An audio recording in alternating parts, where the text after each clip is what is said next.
안녕하세요. 주택업TV의 명품 PD 한PD입니다. 최근에 그 아파트 시장이 여러 가지 측면에서 지금 어려운 상황으로 좀 가고 있어요.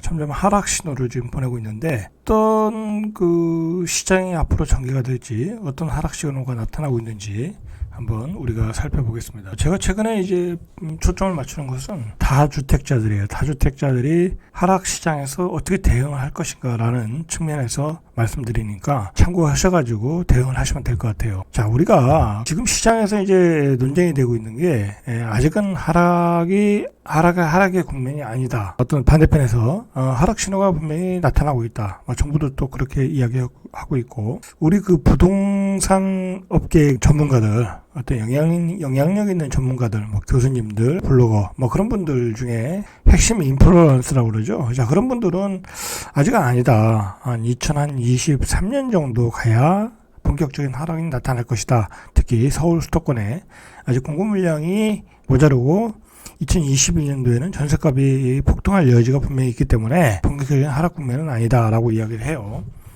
자, 그러나 우리가 다주택자라면, 이제 물건을 많이 가지고 있는 다주택자라면 어떻게 대응을 해야 되냐면, 이 수치를 보고 대응을 하시면 안 된다. 자, 이제 제 개인적인 생각은 하락 신호가 나타나고 그 다음에 매도를 하면 된다라고 생각을 하면 안 된다는 거예요. 자, 이 다주택자라면은 이미 하락 신호가 나타나기 전에 물건을 털어야 된다는 거예요. 털어야 된다라는 거예요. 제가 말씀드리고 싶은 것은 이미 하락 신호가 나타났을 때 그 당시에 고점 가격이 내놓으면은 팔리지가 않아요. 자, 그게 최근에 그 서울시장에서 나타나고 있어요. 이미 서울시장에서도 일부분의 지역이 아니라 일부분의 지역을 빼고는 대부분의 지역에서 소위 말하는 어떤 고점의 가격이 내놔도 물건이 팔리질 않아요. 자, 그것은 이미 전년 동기 예를 들어서 1365건 대비 95.05%가 감소한 수준이라는 거예요. 지금 거래가. 자, 서울에서 거래 아파트 매매 건수가 351건이라는 거예요. 이게 제가 보기에는 10월달 기준 같아요. 예를 들어서 다른 통계가 안 나올 수 있으니까. 자, 그러면 이미 10월달에 거래가 95% 급감했다는 얘기는, 이거는 거의 거래 스톱이에요. 서로 스톱. 거래량이 줄은 게 뭔 의미가 있냐. 가격이 떨어져야지. 가격의 지표는 계속 올라가고 있다라고 얘기할 수 있어요. 자, 그러나 그 지표를 가지고 투자자들이 판단하면 안 된다라는 거예요. 자, 그리고 대표 인플루언서들은 무주택자들은 집을 사야 된다라고 얘기를 하는데, 저는 그거에도 반대를 해요. 반대를 하고, 분명히 가격이 하락 신호가 나타나면 1억을 싸게 살지 2억을 싸게 살지 모른다는 거예요. 자, 그거는 이미 세종에서도 나타났잖아요. 세종은 18주 연속 하락하면서 심지어는 2억 5천까지 싸게 샀단 말이에요. 근데 그 2억 5천은 거의 내가 융자를 받는 부분이잖아요. 거의 2억 3억씩 융자를 받고 사니까, 그럼 융자를 안 받고 살 수 있는데 굳이 싸게 살 기회가 있는데 굳이 비싸게 살 필요는 없다라는 거예요. 자, 그러니까 지금은 매수 시기를 분명히 늦춰야 된다. 무주택자들은 늦추시는 게 좋다라고 저는 봐요.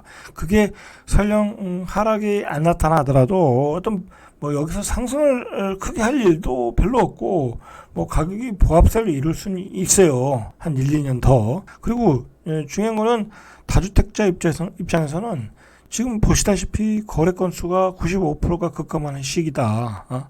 앞으로도 이렇게까지 극단적으로는 안 나오겠지만, 최소한 7, 80% 이상 급감한다고 하면, 지금 그 시장 상황에서 돌아가는 종부세 폭탄, 그리고 보유세 강화, 자, 그런 추세라고 한다고 하면 이게 버틸 수가 없어요. 버틸 수가 없다. 그야말로 정말 종부세 폭탄, 그것 때문에 지금 난리가 아니지 않습니까?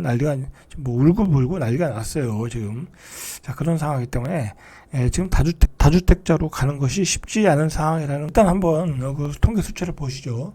지금 이제 이번 주에 나온 통계를 보면 수도권도 0.03포인트 줄어들었다고 그래요. 줄어들어서 상승의 폭이 0.18이다라는 거예요. 자, 서울도 0.02포인트 축소돼서 0.11포인트가 상승했다고 그래요. 자, 그러나 이제 우리가 이런 상승의 수치는 말 그대로 수치일 뿐이에요. 예를 들어서 지금 거래가 안 되고 일부 이제 그 외곽으로 나가서 저가 아파트들이 거래가 좀 되거든요. 예를 들어서 그건 실수가 있는 거니까. 자, 그런 쪽에서 이렇게 상승이 나타나면 그런 상승의 그런 상승분이 포함이 되는 거고, 그리고 강남의 고가 아파트들은 아직도 신고가가 나오는 데가 있거든요. 거래가 죽어도. 자, 그런 부분에서 상승의 폭이 반영되는 거기 때문에 이런 거의 수치는 별 의미가 없다. 평균적인 수치가라고 해석하면 안 된다라는 거예요. 제가 이제 누누이 얘기하지만 그 다주택자가 보는 그 나름대로의 투자 지표가 있어야 된다. 이런 것을 가지고 투자 지표로 보면 안 되고, 오히려 이런 걸 해석할 때 상승의 폭이 축소되고 있다, 거래가 줄고 있다, 또 매매 심리가 죽고 있다. 자, 그러면 이미 매도 타임은 놓쳤다라고 보셔야 되는 거예요. 자, 제가 이제 지난 시간 그 대전 시장에서도 이야기를 하지만 대전 시장도 사실 거래가 체감적으로는 한 7, 80% 줄은 것 같아요. 한 3개월 전으로 해서. 자, 그러면 이미 이 매도 타임을 놓친 거예요. 고점에 매도할 타임을 놓쳤다. 자, 그러면 가격을 싸게 내놔야 팔릴 수 있단 말이에요. 근데 아직은 싸게 내놓지 않아요. 하락 신호가 나타나지, 수치상으로 하락 신호가 나타나지 않았기 때문에.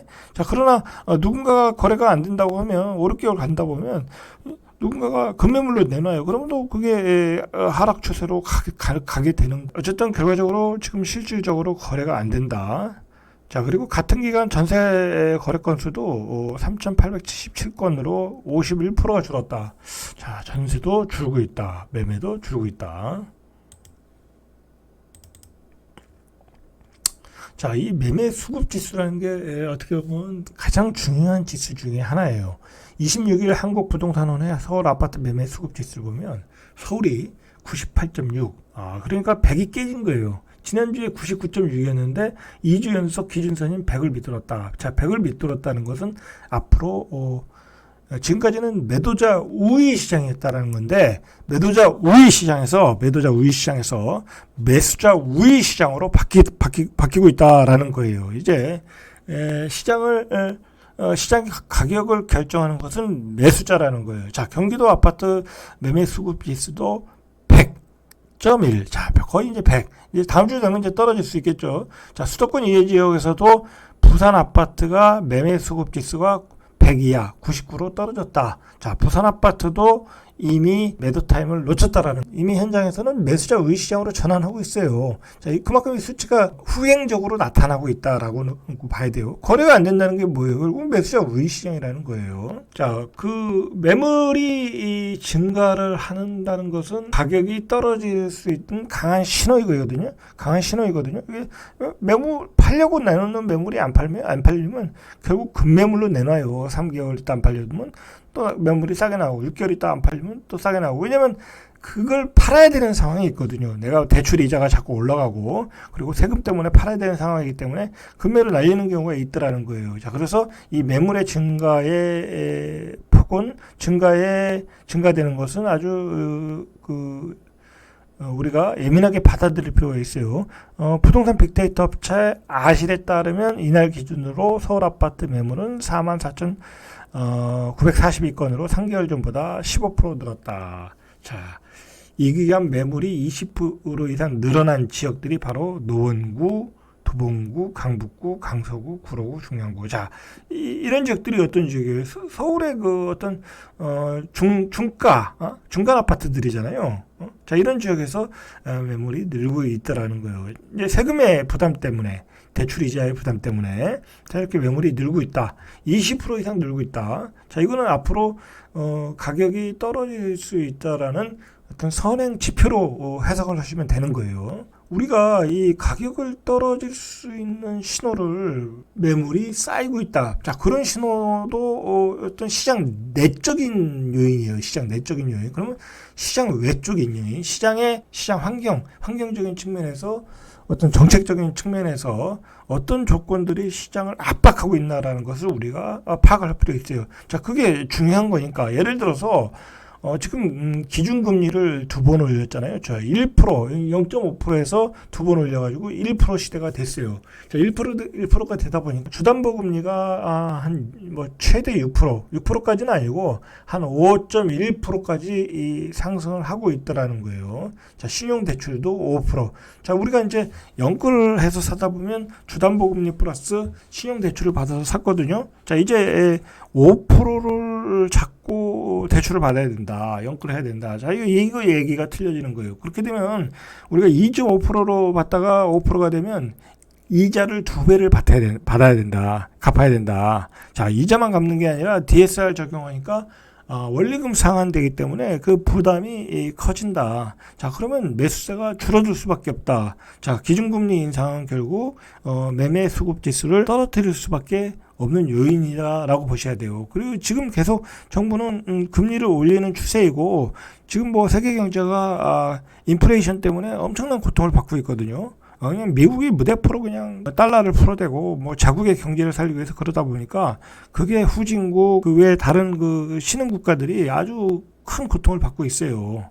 뭐 화폐를 막 찍어내니까 그러니까 뭐 물가가 올라가고 그 물가가 올라가는 부분에 대해서 다른 나라들이 피해를 보고 있다라는 거예요. 그러니까 다른 나라들이 대응할 수 있는 것은 금리를 올리는 수밖에 없는 거예요. 자, 이미 이 최고 금리가 5%를 넘어섰. 그리고 중요한 것은 이제 정부가 금리를 올리는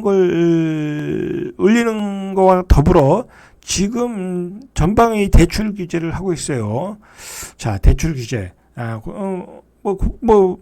DSR로 뭐 적용해서 한도액을 줄이고, 그 다음에, 대출 총량제로 대출을 줄이고, 추세가 그렇다라는 거예요. 물론 뭐 내년 연말에 되니까 총량제 때문에 뭐 줄인 부분도 있지만, 내년 되면 조금 풀릴 수 있지만, 전체적인 추세는 분명히 대출을 규제하는 추세다라고 보시면 될 것 같아요. 자, 대출 규제, 금리 인상. 자, 이런 것이 결국은 실수요자들조차도 집을 사게 되는 심리를 유축하게 만드는 요인이다라고 분명히 보셔야 돼요. 이 금리라는 게 얼마나 심각하냐면 이제 우리가 2.5%에서 5%가 됐을 때에 그 부담하는 금액을 우리가 한번 시뮬레이션 해봐야 돼요. 자, 금리 5%로 2억 원의 주담보를 받으면 연이자가 0.3%대는 610만 원을 연이자를 냈는데 5%가 되면 2억 원을 빌렸을 경우에 1000만 원을 낸다는 거예요. 이자만 1000만 원이에요. 연이자. 그 원금까지 포함하면 뭐 1500이 될 수도 있고 2000이 될 수도 있겠죠. 한 1500 정도. 자, 1500만 돼도 2억 빌렸을 때 월 100만 원을 부담해야 되는 거예요. 이자로. 자, 이러니까 당연히 실수요자는 매수 심리가 유축이 되는 거예요. 자, 610만 원 내면 한 달에 뭐 5, 60만 원 낸다고 생각하고 살 수 있는데 100만 원이 되면 100만 원이 넘지 한 150만 원이 되면 쉽지가 않은 거예요. 자, 그만큼 금리 인상은 실수요자들에게 분명히 어떤 그 매수 심리를 유축하는 큰 신호이다라고 보시면 될 것 같아요. 자, 이제 시장의 어떤 그 사중 폭격이 시작됐어요. 우리가 전세자금 대출 조이고, 자, 그 다음에 종부세 폭탄 때리고, 자, 그 다음에 뭐 잔금 대출까지 조이잖아요. 이제 다 포함해서 대출 줄이는 거고, 자, 그 다음에 공급 물량 폭탄도 계속 때리고 있고, 뭐 지금 정부가 총력을 기울이는 거에 사실은 공급 물량이에요. 3기 신도시 막 사전 청약으로 앞에서 땡겨가지고 분양하고, 뭐 오피스텔을 그 주거용으로 바꾸기 위해서 전환하기 위해서 완화해주고, 그러다 보면 우리가 또 생각해야 될 게 이게 뭐 지방시장에서도 많이 나타나는 신호이지만 이제 그 실수요자들, 무주택자들이 어떤 정부의 사인을 인식은 했어요. 뭐 굳이 여기서 거래가 안 되고 금리도 올리고 고가의 구축을 사느니 신축을 사는 것이 맞다라고 판단을 하는 거예요. 물론 이제 그 신축을 받을 확률이 뭐 거의 없죠. 10%도 안 되는데 일단은 어떻게 될지 모르니까 뭐 말 그대로 뭐 미분양이 날 수도 있는 거니까 뭐 그런 걸 기대하고 대기 매수로 대기 청약자로 전환을 하고 있다라는. 자, 그리고 이제 그 실수요자 입장에서는 종부세 폭탄을 때리는 걸 봤거든요. 자, 종부세 폭탄 때리면은 다주택자들이 집을 내놓을 것이다라고 이제 생각을 하는 거예요. 자, 물론 이제 뭐 강남 같은 경우는 증여로 대응을 하고 있지만 예를 들어서 서울의 뭐 중위권 가격의 지역들은 나올 수도 있거든요. 자, 뭐 그러면 못 버티고 나오는 물량을 싸게 살 수도 있다. 가격이 떨어질 수 있다라는 신호를 보내주고 있기 때문에 실수요자들은 또 대기를 하고 있다. 매수를 서두르지 않고 있다라는 거예요.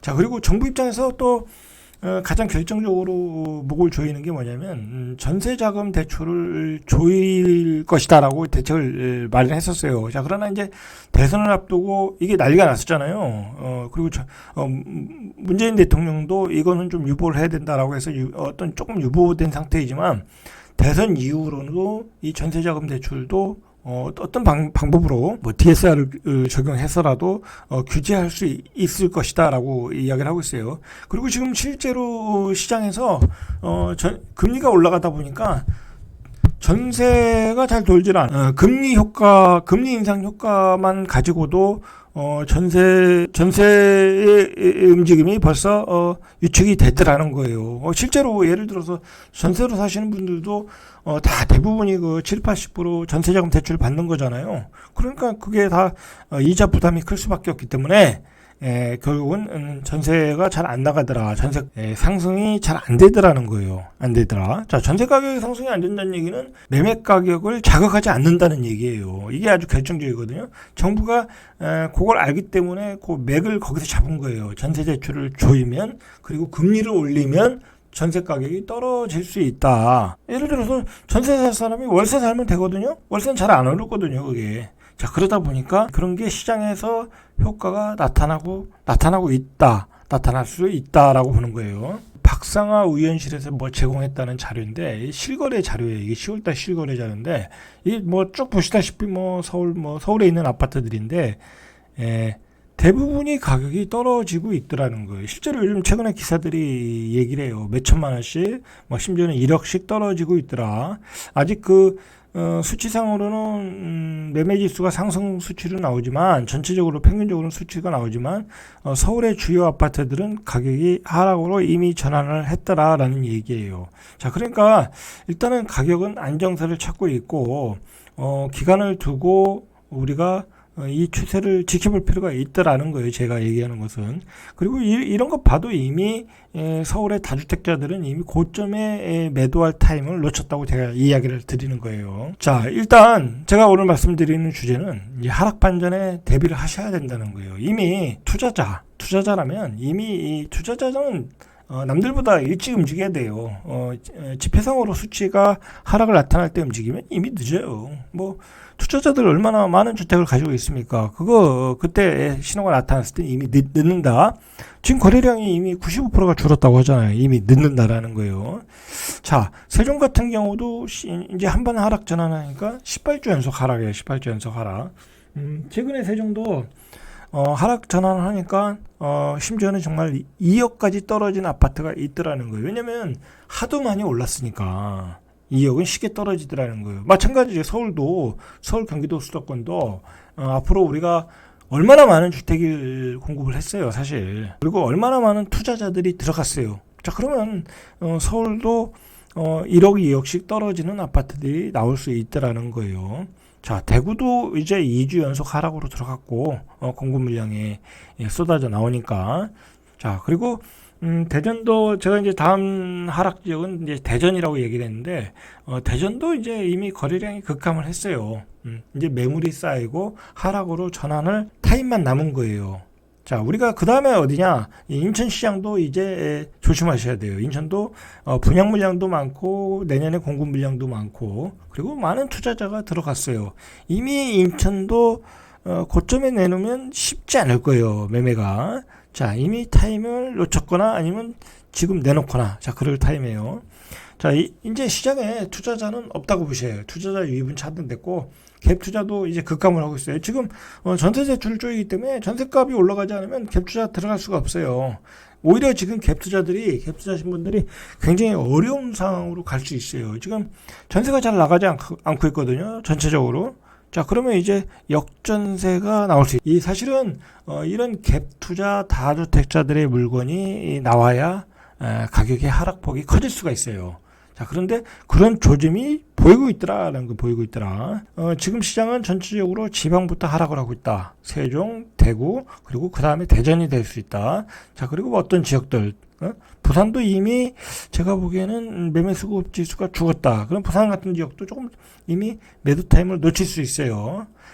자, 그리고 시장의 그 외적인 조건, 정책적인 조건에서 감당할 수 있는 이자가, 감당할 수 없는 이자가 다가오고 있다. 우리가 지금 정말 상상을 초월할 정도로 집값이 뛰었던 것은 화폐 가치의 하락, 초저금리의 유동성이었어요. 딱 하나로 정의하자면 그거였고, 그것을 기반으로 많은 갭 투자들, 많은 투자자들이 들어왔고, 많은 실수요들이 집을 산 거예요. 자, 그런데 그 근본적인 원인이, 근본적인 동기가 사라지고 있다라는 거, 사라지고 있다. 지금 2.5%에서 5%, 6%대 가면 감당할 수 없는 이자가 되고 있어서 금매물들이 나올 수밖에 없어요. 나올 수밖에 없다. 자, 그런데 결정적으로 만약에 이러한 환경에서 어떤 그 지금의 통제 경제, 통제 시장에서 시장 경제, 어떤 물건들이 자유롭게 유통하는 시장으로 가면 말 그대로 하락의 폭은 더 커질 수가 있어요. 우리가 이걸 꼭 유념을 하셔야 돼요. 예를 들어서 내년에 어떤 대통령 선거 이후에 예를 들어서 뭐 여당이 승리를 한다. 자, 그래서 어떻게 해서 시장 경제로 바뀌고 뭐 이제 중과세 완화하고, 자, 그러면 뭐 시장이 더 좋아지지 않겠냐 그렇게 생각을 하는데, 자, 그렇지 않아요.